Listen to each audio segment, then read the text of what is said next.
Assalamualaikum warahmatullahi wabarakatuh.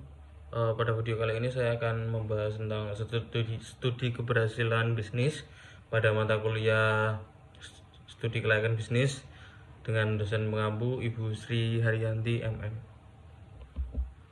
Sebelumnya nama saya Muhammad Firdaus Alwatar dengan NIM 2140468, Prodi Akuntansi Syariah kelas 6B.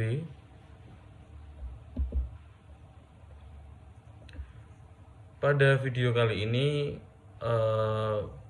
perusahaan yang akan saya bahas adalah Gudang Garam. Untuk profil usaha sendiri, nama perusahaan PT Gudang Garam Tbk, jenis industri yaitu industri rokok, tanggal pendirian pada tanggal 26 Juni 1958. Nama pendiri adalah Surya Wonowijoyo atau Jo Ing Hee. Lokasi kantor pusatnya berada di Kota Kediri, Jawa Timur, Indonesia. Kemudian jumlah karyawannya lebih dari 35.000, tapi masih bergerak. Kemudian ada sejarah singkat. PT Gudang Garam Tbk didirikan pada 26 Juni 1958 oleh Surya Wonowijoyo di Kota Kediri, Jawa Timur. Adalah salah satu perusahaan rokok terbesar di Indonesia. Memulai produksi secara manual dengan fasilitas sederhana. Perusahaan ini berkembang pesat pada tahun 1960-an dan mulai dikenal luas di pasar lokal. Pada 1970-an, Gudang Garam mengadopsi teknologi mesin untuk meningkatkan efisiensi produksi dan resmi menjadi perusahaan terbuka pada tahun 1984. Tahun 1990-an dan 2000-an ditandai dengan diverifikasikan bisnis ke sektor lain dan pengenalan merek-merek rokok baru yang sukses. Kemudian di era 2010-an perusahaan melakukan modernisasi fasilitas produksi dan memanfaatkan teknologi digital untuk operasional dan pemasaran. Setelah wafatnya pendiri pada 1985, kepemimpinan diteruskan oleh anak-anaknya, termasuk Rahman Halim yang membawa perusahaan ke tingkat yang lebih tinggi. Produk unggulan perusahaan meliputi Gudang Garam Merah, Gudang Garam Internasional, Surya, Gudang Garam Signatur, Gudang Garam Milk, dan Gudang Garam Move. Gudang Garam juga berkomitmen pada tanggung jawab sosial perusahaan dengan berbagai program di bidang pendidikan, kesehatan, dan lingkungan. Perusahaan ini telah tumbuh dari pabrik kecil menjadi raksasa industri rokok yang berpengaruh di Indonesia dan dunia dengan komitmen terhadap kualitas inovasi dan tanggung jawab sosial.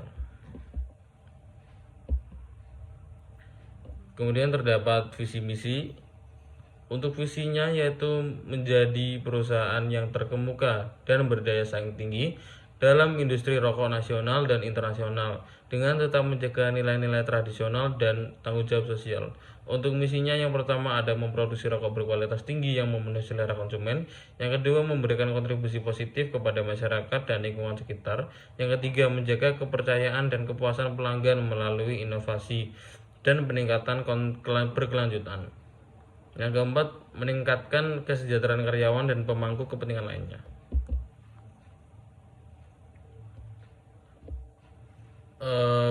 Terdapat keberhasilan pada PT Gudang Garam Tbk.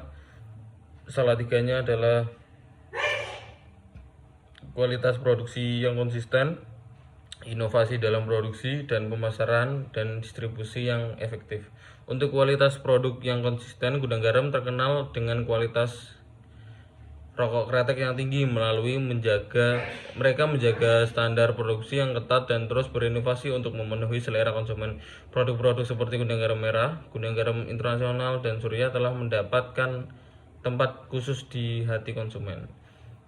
Untuk inovasi dalam produksi, perusahaan ini selalu terbuka terhadap inovasi teknologi dalam proses produksi, mulai dari penggunaan mesin untuk meningkatkan efisiensi hingga adopsi teknologi modern dalam operasional pabrik. Gudang Garam berhasil meningkatkan kapasitas dan kualitas produksi secara signifikan. Dan yang terakhir, pemasaran dan distribusi yang efektif. Gudang Garam memiliki jaringan distribusi yang luas dan efektif di seluruh Indonesia dan beberapa pasar internasional.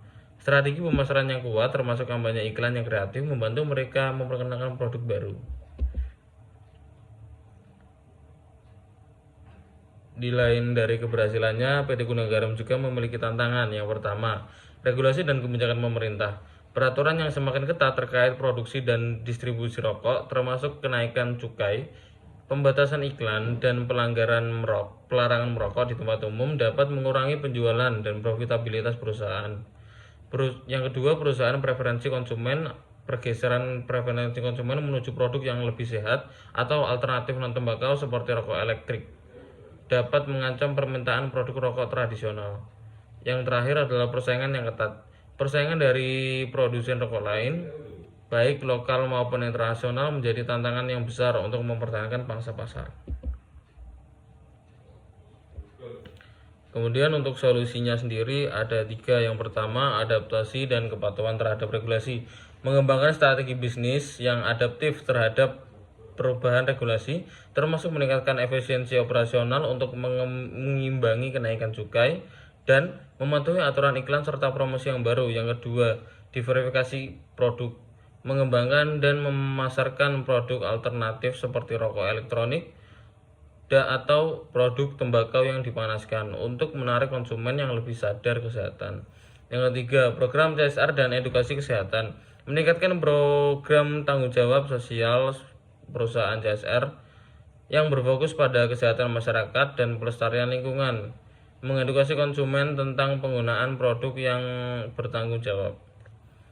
Kemudian kesimpulan dari kesuksesan PT Gudang Garam Tbk adalah kesuksesan PT Gudang Garam Tbk sebagai salah satu perusahaan rokok terbesar di Indonesia didorong oleh beberapa faktor kunci: kualitas produksi yang konsisten, inovasi dalam produksi dan jaringan distribusi yang luas, strategi pemasaran yang efektif, dan diverifikasi produk memungkinkan perusahaan untuk beradaptasi dengan perubahan selera konsumen.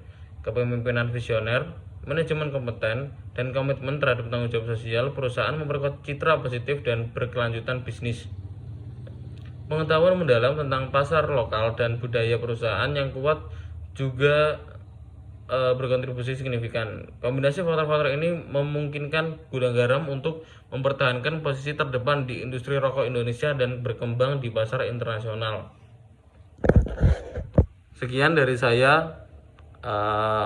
Atas kekurangannya saya mohon maaf, baik dari tutur kata ataupun ada beberapa kalimat yang tidak mengenakan. Wassalamualaikum warahmatullahi wabarakatuh.